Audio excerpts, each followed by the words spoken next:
Y esa sociedad es de las que yo quería también platicar, porque hablamos del personaje, pero es un personaje que formado en Málaga y formado como militar y con una experiencia sin duda política en las armas, es capaz de entender la diferencia capital que hay de gobernar Nueva Orleans, gobernar el delta del Mississippi en la Luisiana, prácticamente deshabitadas, plazas militares, y pasar a gobernar a la ciudad capital de América. Entonces, pensemos que así como se habla de Nueva York hoy como la gran capital de América y quizás del mundo, la gran capital del mundo americano al finalizar el siglo XVIII es la Ciudad de México. No hay ciudad en América que se compare ni en sus dimensiones, ni en su tamaño, ni en su riqueza, ni en su importancia, ni en sus instituciones académicas a la Ciudad de México. Y una ciudad poblada no solamente por una población criolla, una población española y una población mestiza, sino alrededor de la ciudad una enorme cantidad de indígenas. Y efectivamente Bernardo de Gálvez había combatido a los indios. Su primera experiencia es militar y de alguna manera estar en Chihuahua. Él ya había estado en la Nueva España, en las provincias internas, y había combatido a los indios apaches, a este grupo de indígenas que hay que diferenciar claramente de los indígenas de Mesoamérica y del Perú. A veces nos olvida que los indios americanos son muy diferentes entre sí. Y él había combatido a estos indios apaches, inclusive creo que ellos lo hirieron una pierna, no estoy muy seguro, pero de pasar ahí de esa experiencia a gobernar a una inmensa población indígena muy distinta, que está sujeta a un orden político, en una idea de orden jurídico, que reconoce una vida urbana, ciudadana, que es creativa, que coadyuva en la construcción de iglesias, que construye en la construcción de conventos, de edificios civiles, incorporando su propia visión estética. Un indígena que aporta sensibilidad, que aporta problemas políticos, pero que tiene también posibilidad de negociar sus conflictos en tribunales. Es muy distinto a tener que irlos a dominar con los arcabuces en el norte de la Nueva España. Es decir, y esta experiencia de gobierno la desarrolla perfectamente el virrey Gálvez. Sobre todo tener la sensibilidad de ante las famosas hambrunas que hubo en el periodo de su mandato entre 1785 y 1786, saber que la misión fundamental de España desde el siglo XVI, desde el testamento de Isabel la Católica y quizás desde las propias bulas alejandrinas del Papa Alejandro VI, era la primera función, era la protección del indígena. La protección del indígena, desde luego su evangelización, pero ante todo y sobre todo la protección del indígena. Y esa crisis agraria que se da en estos años, en ese bienio en el cual él gobierna la Ciudad de México, tiene que ver y afecta fundamentalmente a la clase indígena. ¿Por qué? Porque la mayor parte de la población es indígena. O sea, efectivamente la gran ciudad alberga criollos, mulatos, mestizos, blancos, españoles, peninsulares, pero la gran población es indígena. Y una crisis del maíz como la que fue, afectó fundamentalmente a la población indígena. Y es un hombre que de su peculio y con toda la fijeza de miras en el buen gobierno, lleva a cabo una distribución que sirve para paliar los terribles efectos de esa crisis económica. Ese es Bernardo de Gálvez. Es un hombre polifacético, un hombre de muchas estaturas, un hombre que inclusive nos lega a los mexicanos uno de los monumentos pues más queridos de los que estamos acostumbrados actualmente los habitantes de esa ciudad, que es el hoy castillo de Chapultepec, que era el alcázar de Chapultepec, que hoy conserva fundamentalmente, es la sede del Museo Nacional de Historia, donde se conserva el magnífico retrato de Gálvez, que seguramente lo han visto, que es una especie de resultado de una caligrafía, donde él aparece a partir de un grabado de Carlos III o Carlos IV, no recuerdo, aparece prácticamente como un rey, en caballo alzado, ¿verdad? Ese cuadro se conserva ahí y se conserva como una de las joyas fundamentales de nuestras colecciones que provienen de la época virreinal o llamada malamente colonial. Pero Gálvez, tanto él, Bernardo como Matías, son hombres de una época. Hablamos de esa sociedad, hablamos de él, quizás de él conozcan más que de la época y desde luego más que del entorno mexicano. Bueno, y ahí es donde también yo me quiero parar, porque No es suficiente conocer un hombre, no es suficiente conocer la población que él ordenó, que él mandó y sus acciones, sino es importante saber en qué época se está moviendo. Y Gálvez se está moviendo, los Gálvez, aquí ya podría yo incluir a los tres que tienen su acción directamente en la Nueva España, José, Matías y Bernardo, tienen su momento histórico a finales del siglo XVIII. Y finales del siglo XVIII tienen muchas características que es necesario subrayar. A veces nos olvidan porque no conocemos historia, porque tendemos a entender la historia nada más centrada en nuestro ámbito muy local o muy nacional o muy particular. Y cuando abrimos un poquito la óptica de la historia, entendemos lo que está ocurriendo más inclusive en nuestros días. Quiero decirles que a finales del siglo XVIII, la Nueva España es el reino más rico de Occidente. Claro, pertenece a la corona española, es parte de la corona española. Pero si hacemos una visión de las economías del mundo occidental en ese momento, prácticamente la Nueva España es el país más rico del mundo occidental. Está financiando prácticamente todo, todas las guerras europeas, la de 7 años, la de sucesión española desde el principio. Es decir, la riqueza novohispana es extraordinaria. Quienes conozcan México podrán encontrar que la mayor parte de las ciudades llamadas coloniales, sus catedrales, palacios, parroquias y casas provienen del 18. Y es que el 18 es el siglo del auge minero de la Nueva España en detrimento del Virreinato del Perú y del auge agrícola.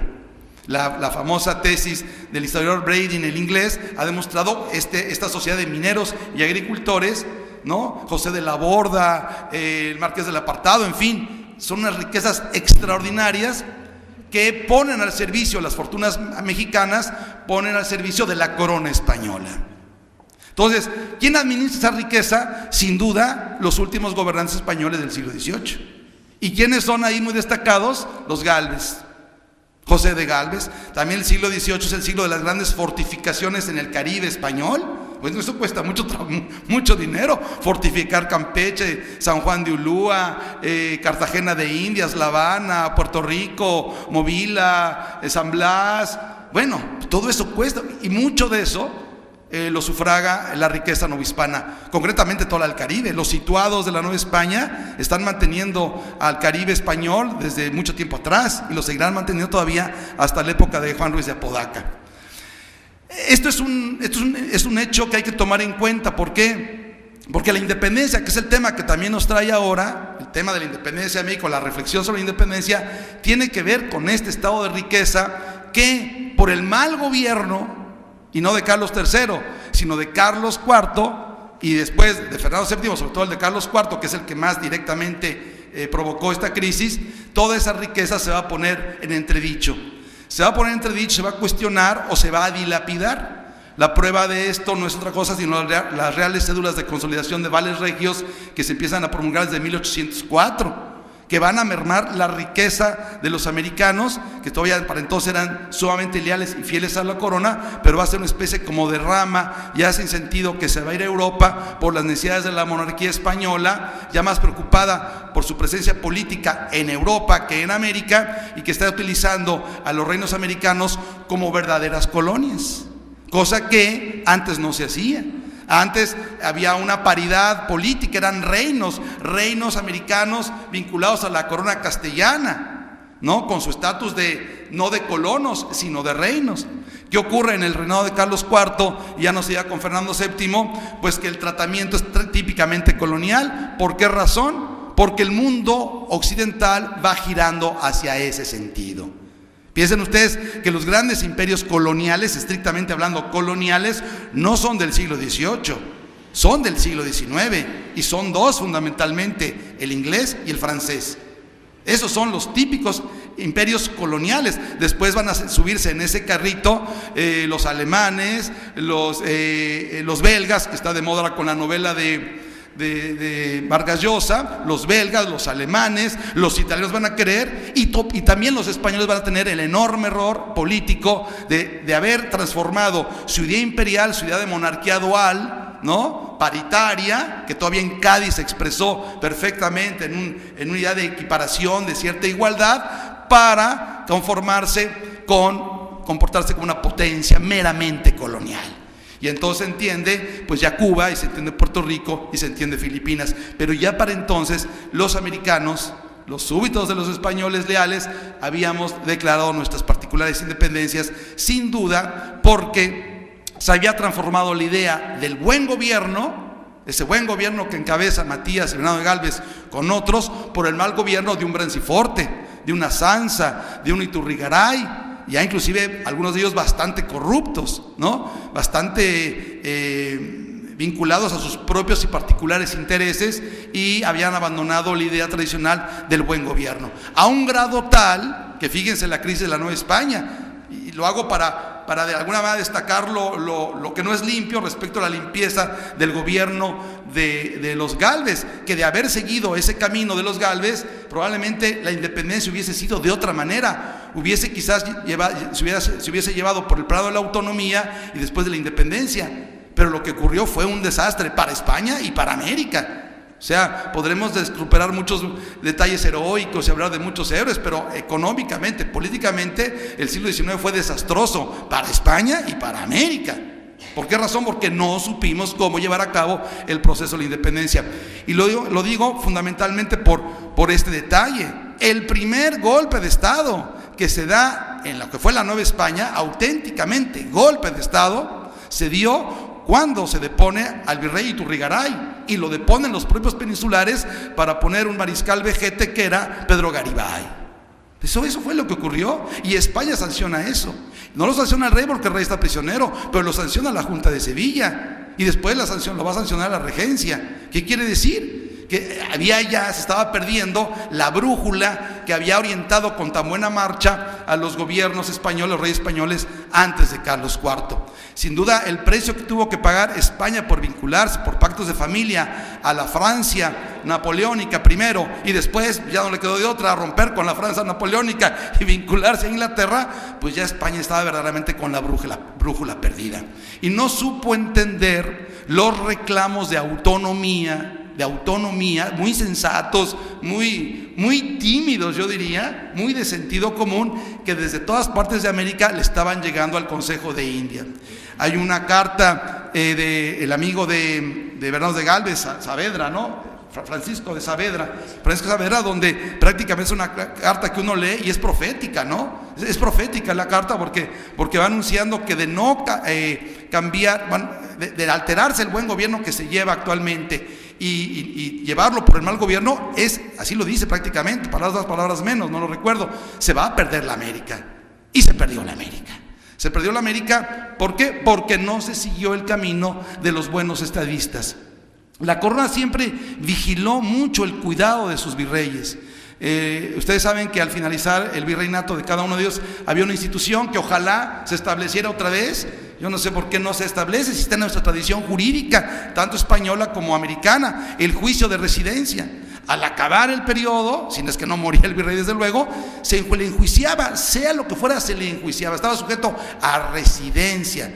Y ahí venían una serie de proclamaciones, un juicio abierto donde todo el mundo estaba facultado para ventilar los problemas del virrey, o sea, señalar lo que había sido su buen gobierno o mal gobierno. Ese juicio se llevaba en España, en el Consejo de Indias, y el resultado significaba la inhabilitación, sanciones pecuniarias, sanciones penales, en fin. Y realmente, cuando uno estudia los juicios de residencia de los 64, 62 virreyes de la Nueva España, prácticamente todos, no todos, pero la inmensa mayoría dejan un buen sabor de boca. Tan es así que en el cursus honorum que se da en el virreinato, sobre todo en los siglos XVI y XVII, cuando el virreinato del Perú es más importante que el de la Nueva España, pues muchos virreyes de la Nueva España, como premio, los premia la corona siendo virreyes del Perú, ¿no? Se habla entonces que, bueno, reconozco que lo hiciste bien aquí, ahora te doy la joya de la corona, que es el Perú. Ya en el siglo XVIII la joya de la corona no es el Perú, es la Nueva España.